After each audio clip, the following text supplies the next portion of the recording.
छोटा भाई बड़े भाई को आवाज मारे, जाओ जाके बर्तन दो, खुद नहीं आ रहा।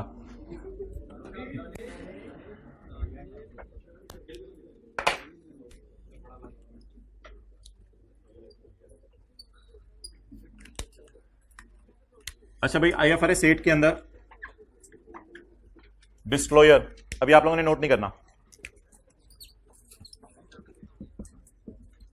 एंटिटी वाइड डिस्क्लोजर,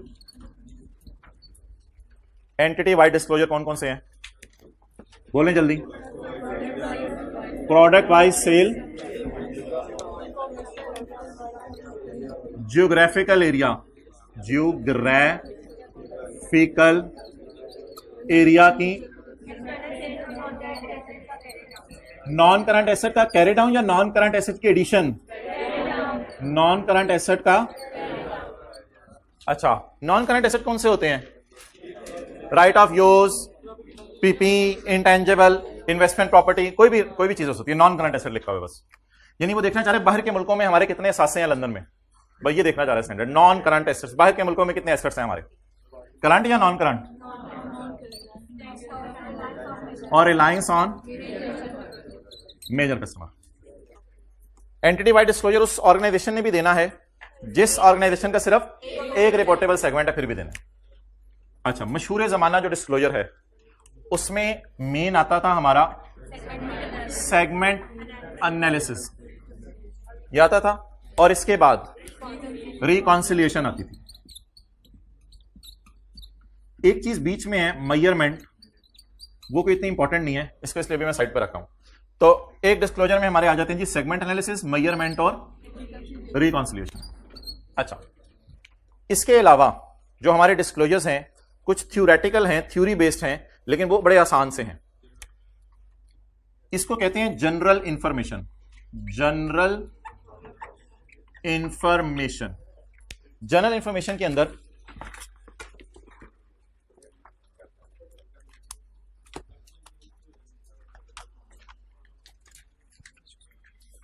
भैया तू तेज है। फैक्टर्स यूज्ड, ये मेजरमेंट क्या मैंने भी नहीं बताया। Factors used to identify operating segment, factors used to identify operating segment. थोड़ा सा जरा बताएं क्या फैक्टर्स हो सकते हैं यूज कर ऑपरेटिंग सेगमेंट चूज करने के लिए, या जियोग्राफिकल, नहीं टेस्ट नहीं पूछ रहा, factors used to identify operating segment. Operating segment identify करने के लिए क्या फैक्टर्स यूज किए, आप लोगों ने क्या सोचा? क्योंकि दो किस्म के हो सकती हैं चीजें, आप जियोग्राफिकल बेस पे भी कर सकते हैं या प्रोडक्ट वाइज भी कर सकते हैं। ये दोनों करते हुए आपने क्या चीज चूज की, जरा यूजर को इसकी बेस बता दें, क्या फैक्टर आपने सामने रखे। नंबर 2, जजमेंट आपने इस्तेमाल की, ये सब बना हुआ किताब में एक जगह मैं बताऊंगा। इन applying aggregation criteria, aggregation criteria बनाते हुए आपने क्या जजमेंट इस्तेमाल की। मिसाल के तौर पे आपने कहा जी मैं कैटरिंग का काम भी करता हूं और साथ में जो है वो रेस्टोरेंट का काम भी करता हूं, दोनों जगह खाने की चीजें बनती हैं, और बेकरी का काम भी करता हूं।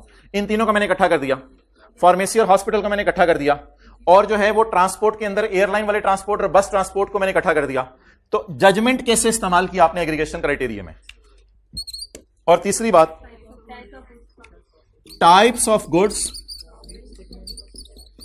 Types of goods from which segment derive revenue. इसमें और इसमें फर्क बताएं। Types of goods from which segment derive revenue और प्रोडक्ट वाइज सेल में, इसमें सिर्फ गुड्स के नाम होंगे और यहां पे उनकी सेल भी होगी। Types of goods from which segment derive revenue, वो कौन सी गुड्स हैं जिनसे आप रेवेन्यू कमा रहे हैं। ओवरऑल अब ये डिस्क्लोजर्स हो गए। आगे मैं इनके पैरा नंबर लिख रहा हूं, पैरा नंबर 22, पैरा नंबर 22 और पैरा नंबर 22। ये थ्योरेटिकल सारे डिस्कशन है। इसका कौन सा पैरा? 23 और 24, 26, 27। ये अभी डिस्कस नहीं किया हमने। 26, 27, 28। इसका 32, 33, 34, 33, 32, चलो आगे नीचे। अब ये सारा पेज पे बता दें कि इस किताब पेज 510 पे लिखा हुआ है। पेज 510 पे जाके लिखा हुआ है, अगर नजर आ रहा है तो ठीक है, नहीं तो तस्वीर खींच लें। पेज 510 पे आए, page 510।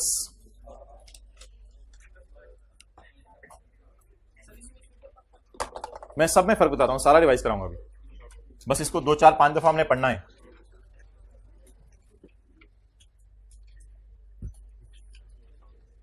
Okay, I hope it's clear. इधर अटेंटिव रहें आप। केमिकल, फार्मा और वो वाली सारी डिस्कशन जहन में लाएं और फिर हम जो है वो इस सवाल को करते हैं। जो कंपनी केमिकल, फार्मा, सोडा वो सारी चीजें बना रही थी, वो कहेगी मेरे सामने 2 ऑप्शंस थी आइडेंटिफाई करने की ऑपरेटिंग सेगमेंट, या एरिया वाइज करते या प्रोडक्ट वाइज करते। तो मैंने सोचा है कि प्रोडक्ट वाइज कर लूं। फैक्टर्स क्या सामने रखे होंगे, सीओडीएम के डिसीजन वगैरह और किस तरह रिपोर्ट्स बनती हैं उनको सामने रख के मैं केमिकल और सोडा और इस तरह कॉलम बना दिया, बजाय के पाकिस्तान, इंडिया और चाइना वाले कॉलम बनाऊं।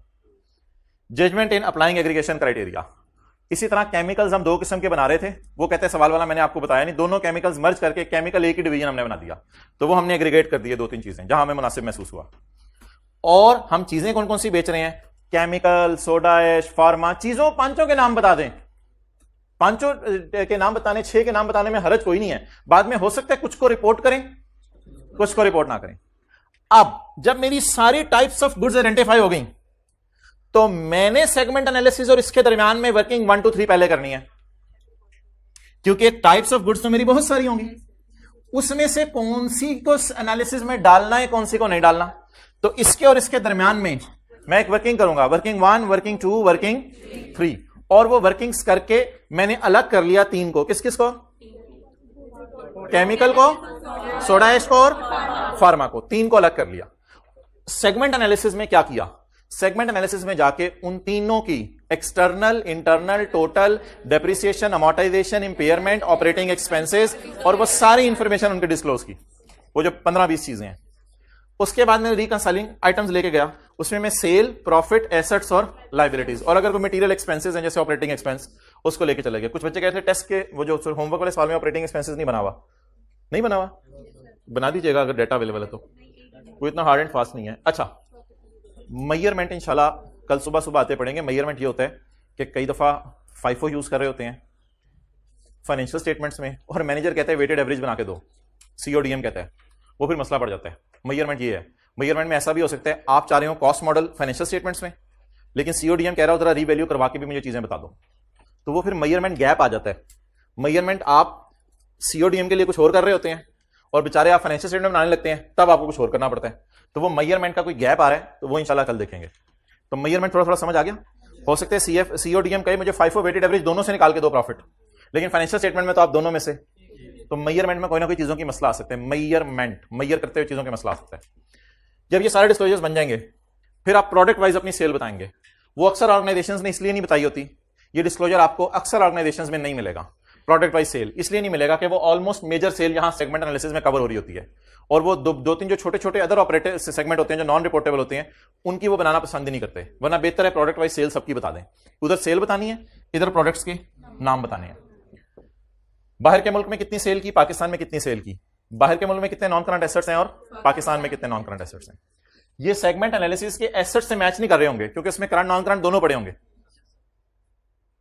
ये तो सिर्फ कौन से एसेट्स हैं और extent of reliance on major customer, ये आप बताएंगे। कस्टमर की आइडेंटिटी नहीं बतानी और कस्टमर का नाम शाम कुछ भी नहीं डिस्क्लोज करना। ओके, इन सारे डिस्क्लोजर्स को पढ़े बगैर एक दफा किताब में इसकी सैर कर लें। पेज नंबर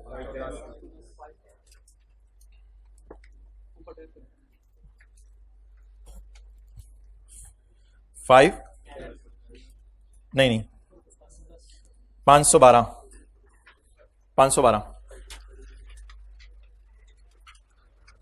ये आपने याद नहीं करना। मैंने ऐसे ही ये जो है ना, ये वाला सारा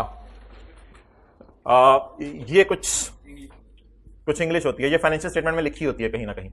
तो ये वाली जो आज मैंने आपको एक नई चीज बताई है, ऑपरेटिंग सेगमेंट कैसे आइडेंटिफाई किए, 2-3 को एग्रीगेट कैसे किया, और फार्मा सारी चीजें 5 छोटों के नाम जो मैं बेच रहा हूं, एक जनरल इंफॉर्मेशन है। इसमें सिर्फ अंग्रेजी मिलेगी आपको जनरल इंफॉर्मेशन में, there will be no figures. Segment reporting is based on operating segments of group, यानी कंसोलिडेटेड फाइनेंशियल स्टेटमेंट्स में हम कर रहे हैं, इंडिविजुअल में नहीं कर रहे। ग्रुप होता है कंसोलिडेशन वाला।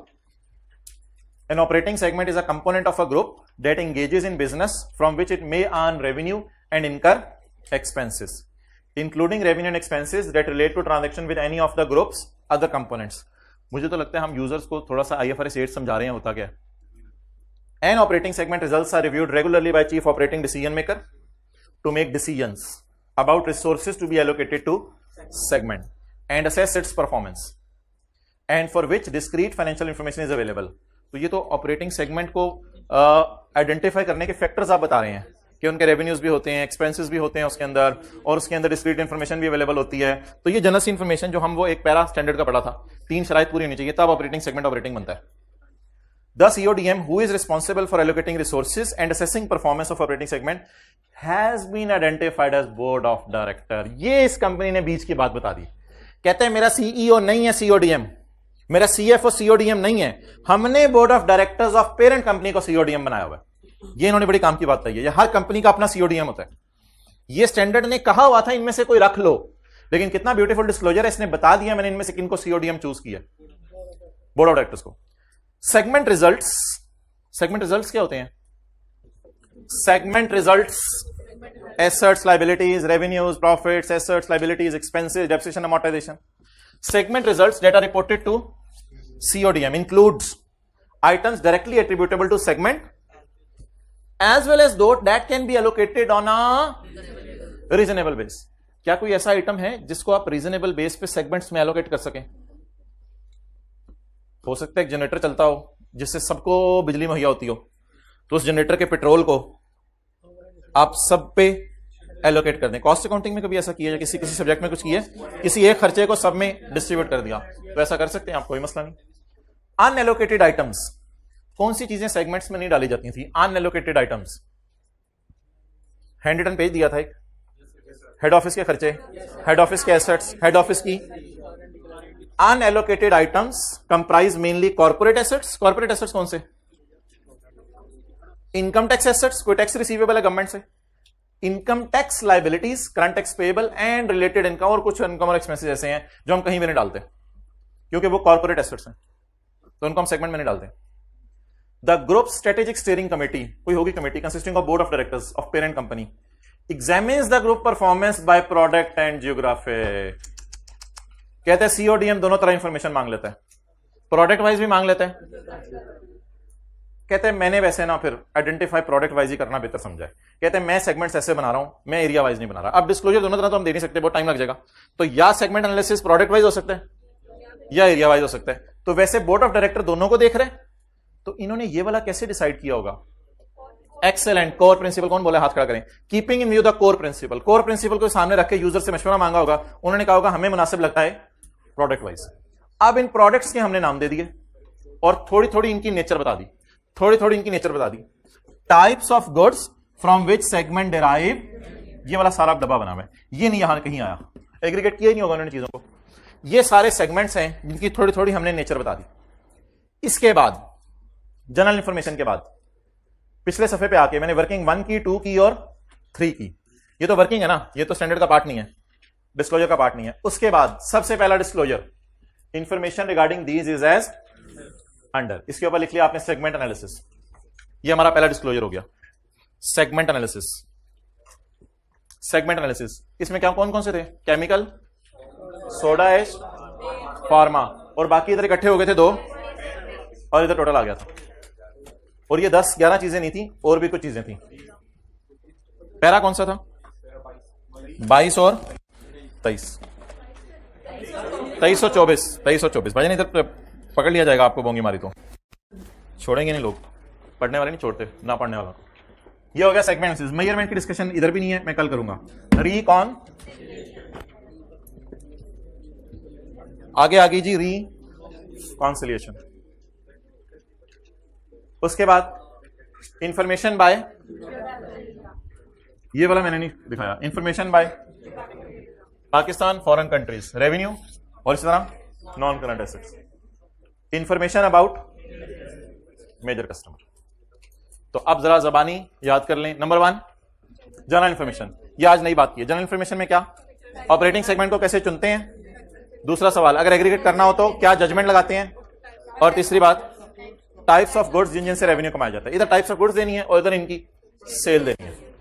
इधर वो जो सबसे बड़ा वाला हम बनाते हैं 15-20 चीजें डाल के, और इधर रिकॉन्सिलिएशन। टाइप्स ऑफ गुड्स में सारी मेजर गुड्स लिख दें, कुछ छोटी मोटी, हाँ नॉन रिपोर्टेबल भी, सिर्फ उसके नाम लिखने हैं। देखो टाइप्स ऑफ गुड्स में क्या करना है, नाम लिखने हैं, हल्की फुल्की नेचर भी लिखते हैं तो बेहतर, लेकिन किन से मैं रेवेन्यू कमा रहा हूं।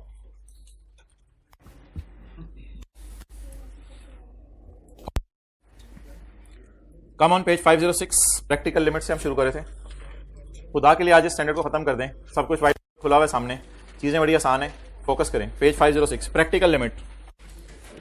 एक ऑर्गेनाइजेशन के अगर 13-14 सेगमेंट बना दिए जाएं तो यूजर के लिए बड़ा मुश्किल सा हो जाएगा समझना चीजें। तो there may be a practical limit to the number of date and entity separately disclosures, लेकिन अगर आप उसको क्रॉस करेंगे सेगमेंट इंफॉर्मेशन में बिकम, अगरचे कोई प्रिसाइज लिमिट नहीं है as number of segments that are reportable in accordance with para 13 to 18, लेकिन कहते हैं कि इंक्रीजेस अबव 10, अगर 10 से ज्यादा बढ़ जाएं the entity should consider whether a practical limit has been, अगर 10 से ज्यादा बढ़ जाए तो आप सोच लिया करें ये एक प्रैक्टिकल लिमिट है और आप रीच कर गए। 11वां 12वां रिपोर्टेबल ना ढूंढा करें। वैसे मेरे ख्याल से 10% टेस्ट जब आप लगाएंगे तो 10 से ज्यादा आएंगे भी नहीं,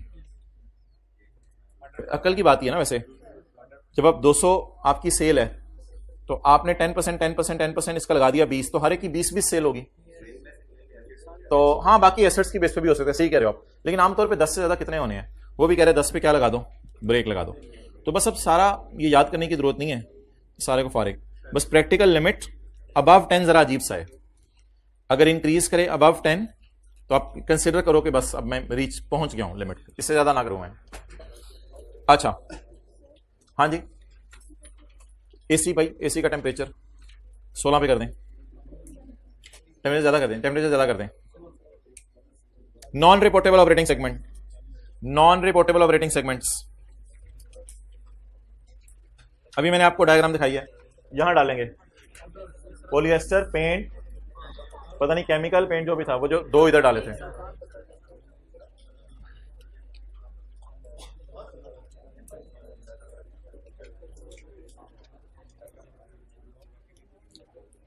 हेडिंग बताएं, नॉन रिपोर्टेबल। किसी को नॉन रिपोर्टेबल के नाम याद हो? पॉलिएस्टर और पेंट। चुप भाई। Information about other business activities and operating segment that are not reportable shall be combined and disclosed in all other segment categories. all other segment category में चले जाएंगे, आगे काट दें। ओके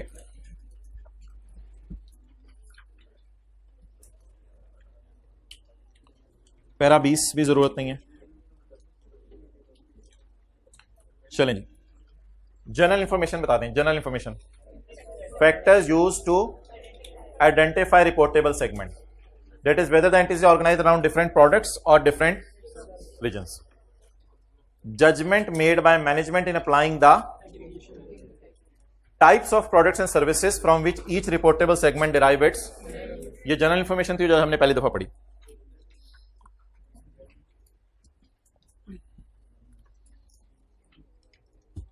इस सारे को क्रॉस करें क्योंकि ये एक रेपिटेशन है, इस सारे को क्रॉस करें। अच्छा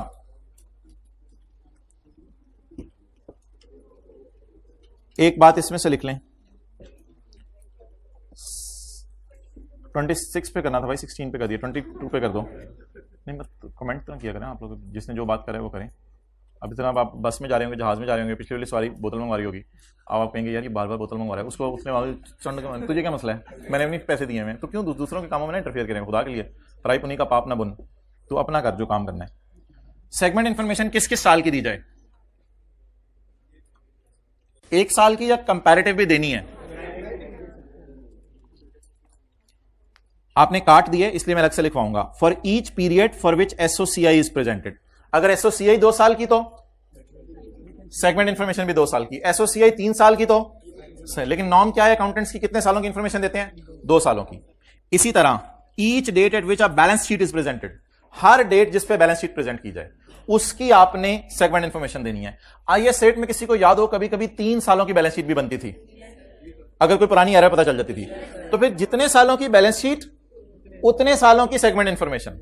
और अगर प्रॉफिट एंड लॉस 2 सालों का बन रहा है तो सेगमेंट इंफॉर्मेशन 2 सालों की, और अगर बैलेंस शीट 3 सालों की बन रही है तो सेगमेंट इंफॉर्मेशन 3 सालों की। तो सेगमेंट इंफॉर्मेशन कितने अरसे की देनी है ये लिखना शुरू करें। For each date, for each date for which P&L is prepared, at which balance sheet is prepared। ये for which और at which मैंने क्यों लिखवाया? सेगमेंट इंफॉर्मेशन आपने ईच डेट की देनी है, for which P&L is prepared and at which balance sheet is prepared। अगर P&L 2 सालों का तो सेगमेंट इंफॉर्मेशन 2 सालों की, अगर बैलेंस शीट 3 सालों की है तो फिर आप एसेट्स लायबिलिटीज 3 सालों के शो कर दो और P&L में रेवेन्यूज एक्सपेंसेस 2 सालों के शो कर दो। तो जो जो इंफॉर्मेशन P&L की है वो 2 साल की, और अगर बैलेंस शीट 3 सालों की है तो फिर बैलेंस शीट टाइप वाली चीजें 3 सालों की। यानी 1 साल की इंफॉर्मेशन देने से गुजारा नहीं चलेगा। सेगमेंट एनालिसिस पैरा नंबर 23, ये तो पता है ना आपको यार, profit, assets, liabilities, external sale, internal sale, interest, income, investment, depreciation, other material. ये तो सारे याद तो नहीं करने ना, ये तो स्टैंडर्ड से आपको हाईलाइट करा दिए थे। कितने लोगों ने स्टैंडर्ड में देख लिए? मैं ये वो नोट पहला वाला था सेगमेंट एनालिसिस वाला। और 2 चीजें और थी, किसी को याद हो? एडिशन टू, ये सारा सेगमेंट एनालिसिस है, ये आपने सेगमेंट्स के बारे में बताना है। तो ये 2 पैरास हैं 23 और 24। Material items of income and expenses है, ऑपरेटिंग एक्सपेंस है, आपका दिल चाहे कॉस्ट ऑफ सेल का डेटा दे दे वो कर लो, कोई भी मटेरियल आइटम्स एक्सपेंसेस के, material items of income and expenses. Reconciliation बता दें किस किस की बनानी है? रेवेन्यू, ओए ये भी नोट कर लें आज, पीबीटी की बनानी है या पैट की बनानी है? पीबीटी। उसने तो कभी टैक्स हमें दे के अलग से सवाल में डेटा नहीं दिया ना, लेकिन अगर पीबीटी पैट दोनों की दे दे तो रिकॉन्सिलिएशन सिर्फ किसकी बनानी है? पीबीटी की। और मटेरियल आइटम अब कोई भी हो सकता है, जैसे हम सवाल में ऑपरेटिंग एक्सपेंसेस ले लेते थे।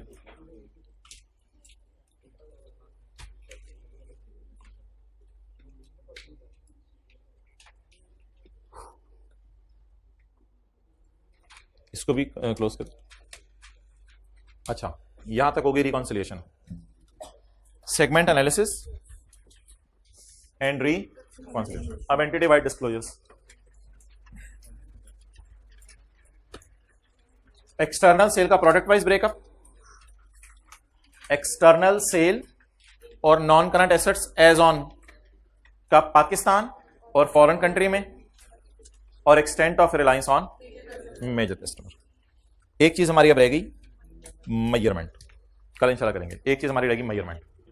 ओके, अब आप मुझे ये बताएं, keeping in view these disclosures, in disclosures को सामने रखते हुए मुझे बताएं, हमने केमिकल, फार्मा और उसमें कौन से वाले डिस्क्लोजर बनाए थे? सेगमेंट एनालिसिस और रिकॉन्सिलिएशन, ठीक है। इसके बाद हमने वो जो डिस्क्लोजर थे एंटिटी वाइड डिस्क्लोजर में, वो एक सफा बांटा था, उस सफे के अंदर जो सवाल आए थे वो बनाए थे। अब जो आपको टर्म टेस्ट में टेस्ट आएगा उसमें सेगमेंट एनालिसिस भी होगा, रिकॉन्सिलिएशन भी होगी, ये ज्योग्राफिकल एरिया वाइज भी बनाना पड़ेगा और मेजर कस्टमर वाइज भी बनाना पड़ेगा। एक सवाल हमने और किया था पास पेपर क्वेश्चन 2, उसमें हमने क्या किया था? एरर्स और ओमिशंस फाइंड की थी कि उस सवाल के अंदर क्या गलतियां। अब हमारी तरफ से स्टैंडर्ड खत्म हो गया, ये मेजरमेंट का पैरा एक रह गया है, एक आखिरी पैरा है। आप हजरात इसको खुद पढ़ के मुझे जवाब दे दें। कल हो सकता है मैं स्टैंडर्ड की कोई एक समरी आपसे प्रॉपर शेयर करूं ताकि इन सारे पैरास को भी एक जगह लिस्ट डाउन कर दिया जाए। ये आखिरी पैरा पढ़ के मुझे बता दें ये क्या है। डेट इज ऑन, सबर का आपके इम्तिहान खत्म कर रहा हूं, पेज 505।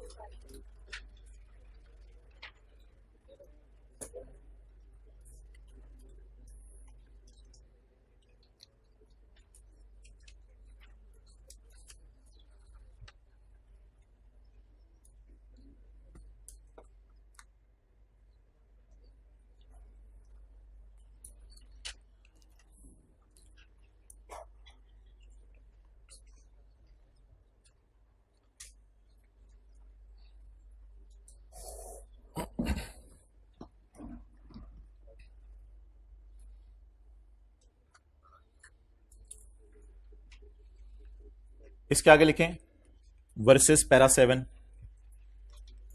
Versus para 7।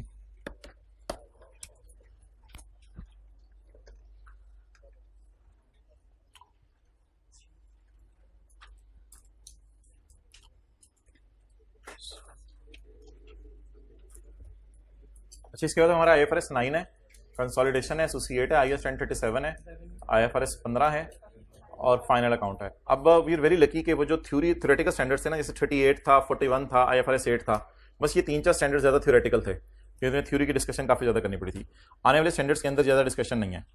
अच्छा, पैरा 7 इज डिसाइडिंग सीओडीएम कौन है, पैरा 7 इज डिसाइडिंग सीओडीएम कौन है, para 9 is deciding segment manager कौन है। So let me revise what is CODM. CODM, एक मिनट, पैरा 7 आपको बता रहा हूं, सीओडीएम इन सबका boss. CODM is not a person, it is a function. May be chief executive officer, may be chief operating decision maker COO, may be board of, that is about CODM. Now my discussion is not about CODM because he is heading all. My discussion is about manager. Segment manager जरूरी नहीं कि ये कोई बंदा हो, बस ये एक फंक्शन है। सेगमेंट मैनेजर क्या है? फंक्शन है। एक मैनेजर एक से ज्यादा को भी मैनेज कर सकता है, एक बात ये हो गई। और अगर मैनेजर ना हो तो सीओडीएम भी कोई 2-3 चीजों का मैनेजर बन सकता है, अपना लेवल गिरा दे, सीओडीएम भी 2-3 का मैनेजर बन सकता है। असल में पता है वो कहना क्या चाह रहे हो? कहता है मैनेजर की बेस पे डिसाइड नहीं होता ऑपरेटिंग सेगमेंट कितने हैं। डिसाइड किस बेस पे होगा ऑपरेटिंग सेगमेंट कितने हैं? रेवेन्यू कमाता हो, डिस्क्रीट फाइनेंशियल इंफॉर्मेशन अवेलेबल हो, और सीओडीएम को इनकी रिपोर्ट अलग अलग, इस बेस पे डिसाइड करना है कितने ऑपरेटिंग सेगमेंट है। अब अगर तुम ये कह दो यार ये तीनों बातें साइड पे रखो, हमने एक मैनेजर इनके लिए रखा हुआ है और एक मैनेजर इनके लिए रखा हुआ है, क्योंकि हमारी ऑर्गेनाइजेशन ज्यादा मैनेजर अफोर्ड नहीं कर सकती, इसलिए हमारे 2 ऑपरेटिंग सेगमेंट है। मैनेजर के बेस पे ऑपरेटिंग सेगमेंट डिसाइड होने हैं, इसलिए इस पैरे में उसने सारी कंफ्यूजन क्लियर कर दी। उसने कहा एक मैनेजर रखो, 2 मैनेजर रखो, सीओडीएम को मैनेजर कह दो, कहते हैं सारी चीजें फारक करो। मेरी नजर में ऑपरेटिंग सेगमेंट वो होंगे जो रेवेन्यू और खर्चे कर रहे हो, डिस्क्रीट फाइनेंशियल इंफॉर्मेशन अवेलेबल हो, और सीओडीएम को अलग अलग इंफॉर्मेशन जाती हो, दैट इज ऑपरेटिंग सेगमेंट। तो बता दें किस बेस पर ऑपरेटिंग सेगमेंट डिसाइड नहीं होते? मैनेजर की बेस, मैनेजर के बेस पर डिसाइड नहीं होते। Generally an operating segment has a manager, generally सबका अलग अलग मैनेजर होता है, आमतौर पे होना भी चाहिए, वैसे हर एक की एक्सपर्टाइज अलग होनी चाहिए। Generally an operating segment has a, ये आप लोगों ने फोकस किया था एन और आ। Generally an operating segment has a manager who is directly accountable and maintains regular contact with CODM। तो ये कह रहे हैं हमारे 5 मैनेजर हैं और 5 इससे मिलते रहते हैं अक्सर, to discuss operating activities, financial results, forecast, plans. The term manager identifies a function. It is not a manager with a specific title. The CODM also may be the manager for some operating segments. हो सकता है, पेड़ इधर दे, CODM may be the manager for some segments. And और बोलें आगे, and a single manager may be the manager for more than 1 operating segment. तो it's all possible, कोई मसला ही नहीं। तो बता दिया मैनेजर के बेस पे ऑपरेटिंग सेगमेंट डिसाइड होने हैं। और उस क्लास से कौन जा रहा है? तो कितना बड़ा नुकसान हो गया दुनिया का। अच्छा, इफ द कैरेक्टरिस्टिक्स, माइक नहीं चल रहा, if the characteristics apply to more than 1 set of components but there is only 1 set, बस लीव इट, इसकी जरूरत नहीं है। ओके, आप पता क्या होना है? फिर आज जो है ना एक मैसेज आना है, सर ये वाला जरा लेक्चर अपलोड करवा दें। तो ये जरा देखें, अपलोड मैं कर देता हूं। आप लोग ना बस अपने आप से सवाल पूछते रहे, थोड़ा सा टेक लगा के बैठ जाएं, अपने आप से सवाल पूछते रहे, यस नो आपने बोलते रहना। ये स्टैंडर्ड ऐसी ऑर्गेनाइजेशंस पे लगता है जो लिस्टेड हैं, चाहे इनका डेट इंस्ट्रूमेंट्स लिस्टेड हो चाहे इक्विटी, यस, या ये ऑर्गेनाइजेशन लिस्ट होने वाली है। अगर एक ऑर्गेनाइजेशन सेपरेट फाइनेंशियल स्टेटमेंट्स भी बना रही है और कंसोलिडेटेड फाइनेंशियल स्टेटमेंट भी बना रही है, ये स्टैंडर्ड किस पे लगेगा? कंसोलिडेटेड पे। क्या फैक्टर्स होंगे आइडेंटिफाई करने के लिए कि ऑपरेटिंग सेगमेंट्स कौन सा है? उनमें ये 3 बातें पाई जाए, इनमें 2 एहतियातें थी। ऐसा सेगमेंट जिसने रेवेन्यू कमाना नहीं शुरू किया लेकिन करने वाला है, वो भी ऑपरेटिंग सेगमेंट हो सकता है। और एक और एहतियात थी, पता नहीं वो कौन सी थी। हाँ, और जो कभी कभी एक्सीडेंटली रेवेन्यू आ जाता है हेड ऑफिस को चीजें बेच के, इसका मतलब ये नहीं कि हेड ऑफिस हमारा जो है वो ऑपरेटिंग सेगमेंट बन जाएगा। अच्छा, सीओडीएम एक फंक्शन है, कोई पोस्ट नहीं है। सीईओ भी हो सकते हैं, सीओओ भी हो सकते हैं, बोर्ड ऑफ डायरेक्टर्स भी हो सकते हैं। फॉर मैनी एंटिटीज उनको जरा तीन बातें आसानी से उनकी पता चल जाती हैं। बहुत सी एंटिटीज की तीन बातें आसानी से पता चल जाती हैं। अगर पता ना चल रही हो तो फिर देख लो कि मैनेजर्स किस एतबार से रिस्पॉन्सिबल हैं, एरिया वाइज रिस्पॉन्सिबल हैं या प्रोडक्ट वाइज, या फिर देख लो board of directors area wise चीजों को देखते हैं या प्रोडक्ट वाइज। और हमने कहा था फिर भी डेडलॉक हो जाए तो फिर कोर प्रिंसिपल को देख लो। इसके बाद सेगमेंट मैनेजर के बारे में ताजा पढ़ा है।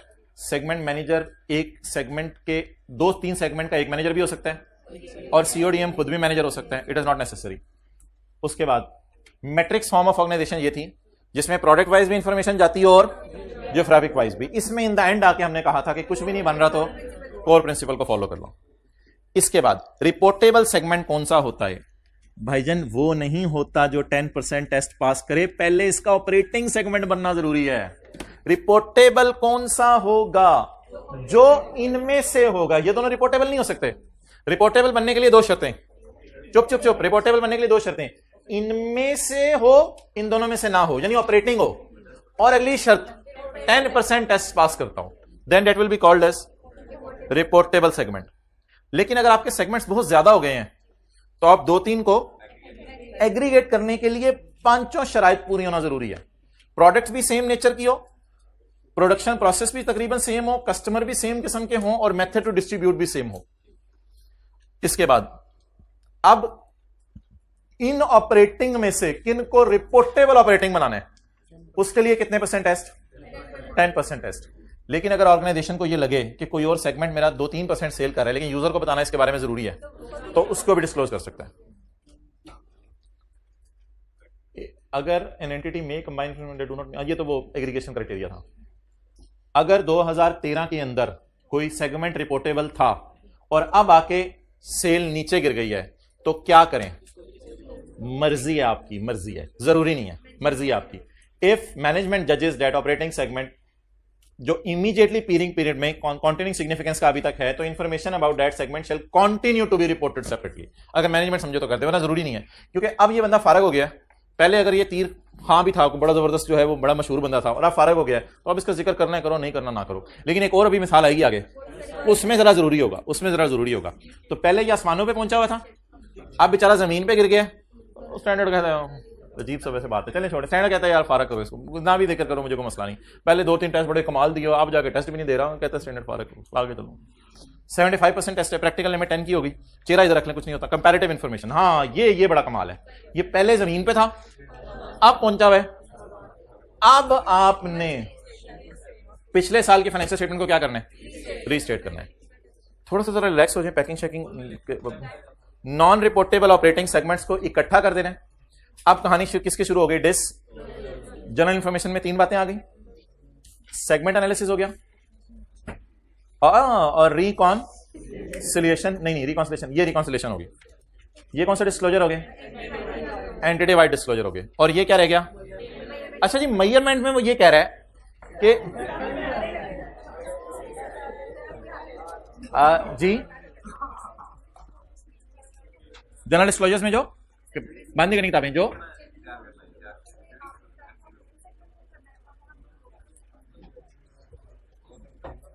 वहां क्या लिखा हुआ बता दीजिएगा बाद में, कोई इतनी इंपॉर्टेंट चीज नहीं, कर लें। अच्छा लिखो भाई, सुबह सुबह हमने क्या पढ़ा? एथिक्स के लास्ट 2 पेजेस। इसके बाद हमने क्या पढ़ा? हाँ एथिक्स खत्म हो गया, लेकिन एथिक्स के पास पेपर कराने हैं अभी। इसके बाद हमने क्या पढ़ा? IS-12। IS-12 में हमने एक रिकॉन्सिलिएशन का तरीका पढ़ा और अनयूज्ड लॉसेस। एक उस क्लास से भाई ने बड़ा अच्छा सवाल पूछा था, लेकिन मैंने कहा उस बात को फैलाने की जरूरत नहीं, बातें ऐसी फैलती रहेंगी। इसके बाद हमने क्या पढ़ा? IFRS 8 के डिस्क्लोजर। वो साथ ने क्या किया? छोड़ दिया FR 2, 2 दिन से नहीं आ रहा। अच्छा कोई इसका है नहीं जानने वाला? अच्छा अब एथिक्स में सिर्फ मुझे आप लिखवा दें जबानी कौन कौन से थ्रेट होते हैं और कौन कौन से फंडामेंटल प्रिंसिपल होते हैं। One by one. जी जी, पहले मेंटल कर लें। कौन कौन से? इंटीग्रिटी, चपेड़, इंटेग्रिटी, तरतीब से, कॉन्फिडेंस नहीं, कॉन्फिडेंशियलिटी,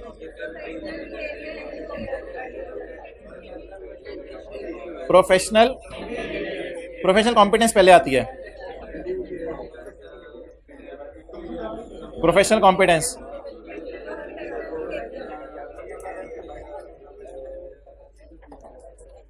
प्रोफेशनल बिहेवियर। इधर से आ जाएं। सेल्फ इंटरेस्ट, सेल्फ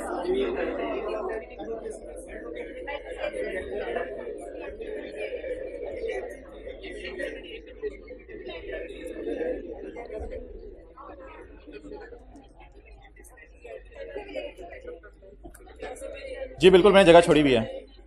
मछली बाजार में तो कुछ समझ नहीं आता। खामोश।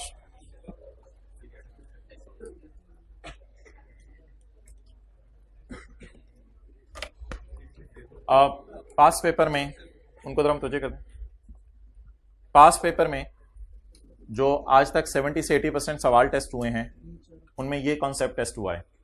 कौन सा कॉन्सेप्ट? नहीं, मैं बताता हूं ना। बॉस ने एम्प्लॉय को कहा गलत जर्नल एंट्रीज कर दो। ये सब कुछ किताब में बना हुआ है, कल दिखाऊंगा, फिलहाल सिर्फ एक माइंड मैप बन जाए। बॉस ने एम्प्लॉय को कहा कि तुम गलत जर्नल एंट्रीज कर दो, गलत रिपोर्ट्स बना दो, गलत बजट बना दो। बॉस में क्या मसले हैं और एम्प्लॉय को क्या खतरा है? बोले बॉस में क्या और एम्प्लॉय को क्या? बॉस में इंटेग्रिटी नहीं है, बॉस न्यूट्रल नहीं रह रहा, किसी एक पार्टी की तरफ न्यूट्रल नहीं रह रहा, और बॉस प्रोफेशनली बिहेव नहीं कर रहा। आप ये नहीं कह सकते बॉस कोई कॉन्फिडेंशियल इंफॉर्मेशन लीक करने को कह रहे हैं, वो तो गलत जर्नल एंट्रीज करने को कह रहे हैं। आप ये भी नहीं कह सकते कि बॉस को स्टैंडर्ड नहीं आते। वो सवाल में वाजिब बता देगा कि बॉस का लिटिल नॉलेज है और उसने स्टैंडर्ड पुराने पढ़े भूल गए हैं। ऐसी कोई लाइन लिखी होगी पेपर में, ऐसी लाइन लिखी हुई तो फिर और बात है। बस बॉस ने एम्प्लॉय को बुलाया और एम्प्लॉय को बुला के कहा भाईजान ताज़ा सीए किया, आज आप जिंदगी शुरू हुई है, तुम समझ रहे थे जिंदगी जो है वो सब कुछ जो है वो सारी मेहनत खत्म हो गई, अब मेहनत शुरू हुई है, तो तुम जाओ और जाके इंपेयरमेंट लॉस और रिवैल्यूएशन लॉस की एंट्री डिलीट करके आओ, वरना तुझे जूते पड़ेंगे। अब बॉस में इंटेग्रिटी नहीं है, बॉस में ऑब्जेक्टिविटी नहीं है, और बॉस में प्रोफेशनल बिहेवियर नहीं है। ऐसी हरकतें कर रहे हैं, ऐसे बिहेवियर कर रहे हैं जिससे प्रोफेशन के नाम पर आंच आएगी। मोबाइल छोड़ के जरा इधर देख। अच्छा, एम्प्लॉय क्या थ्रेट फील कर रहा है?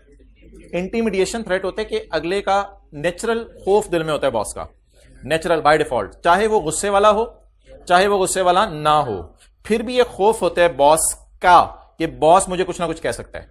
तो एम्प्लॉय क्या कर रहा है? Face intimidation threat.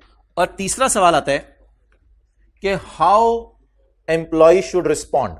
Employ respond कैसे करे? वो जो आज तरीके बताए हैं, गवर्नेंस के पास चला जाए, विसल ब्लोइंग करे, लॉयर को रख ले, रिजाइन कर दे। तो तीन सवाल आते हैं। पहला सवाल, what type of things are being violated by boss, वो ये वाली। दूसरी, which type of threat is being faced by employ, how employ should respond. ये तीन रिक्वायरमेंट्स हैं सवालों की। एक चीज कभी कभी सवाल में वो स्वीटनर के तौर पे डालते हो, छोटी सी करके, अगर तुम ऐसा करोगे तो मैं बबलू तुम्हें हेलीकॉप्टर दे दूंगा, अगर तुम ऐसा करोगे तो मैं तुम्हें जेट त्यारा दे दूंगा, अगर तुम ऐसा करोगे तो मैं तुम्हें त्यारे की सैर करवा दूंगा, अगर तुम ऐसा करोगे तो मैं जहाज को जहाज में बिठा दूंगा। और अब एम्प्लॉय क्या फील कर रहे हैं? Self interest threat. तो इसको फिर हम ऐसे ऐसे ऐसे ऐसे कर लेते हैं। तो ये कभी कभी आ सकता है। कब आएगा? जब एम्प्लॉयर एम्प्लॉय को कोई ना कोई स्वीटनर दिखाएगा, उसे कहेगा भाईजान ये कर लो तो ये। और अगर सवाल सादा चल रहा हुआ, कोई स्वीटनर ना हुआ बीच में, तो फिर एम्प्लॉय, ये वाला तो हमेशा लगाना है, ये वाला तो हमेशा लगाना है, ठीक है। अच्छा, इसके बाद आप मुझे ये बताएं, ये जो सेफ गार्ड्स हैं ये कितने लोग कल याद करके आएंगे? सेफ गार्ड्स कौन से वाले हैं? वो जो आखिरी सफे पे आज हमने पढ़े हैं, वो सारे के सारे सेफ गार्ड्स हैं। अब मेरे ख्याल से आज तो आपने कुछ भी नहीं करना। आज आप लोगों ने जो है वो सिर्फ टेक लगा के रजाई ऊपर, कंबल ऊपर लेके, एसी चला के आप लोगों ने खामोश एथिक्स के आखिरी 2 पेजेस पढ़ने हैं। फिर आपने रिकॉन्सिलिएशन का फॉर्मेट देखना है, फिर अनयूज लॉसेस में 20 को रिकॉन्सिलिएशन में लेके जाना याद रखना है, और उसके बाद आपने IFRS 8 के एक दफा 2-3 सफ़े जो हमने पढ़े हैं उनको पढ़ के आ जाना है। उनमें फिर जो मसला है वो आप हजरात ने मेरे से पूछना है। तो अब आप वो भाई आ रहे हैं, आप अपने कमेंट्स कर दें टीचर के बारे में, ठीक है? कमेंट्स कर दें टीचर के बारे में। नहीं कर दें, कमेंट्स कर दें, दिल की बातें कर दें। कभी कभी मौका मिलता है दिल की बातें करने का। भाईजान उधर बांटो भाई, फीडबैक फॉर्म बांटो। नहीं, इधर का 100% नहीं, पेपर पास होना चाहिए। रिकॉर्डिंग कर दो ऑफ। अब होमवर्क में क्या दें? होमवर्क में बस कोई सवाल नहीं।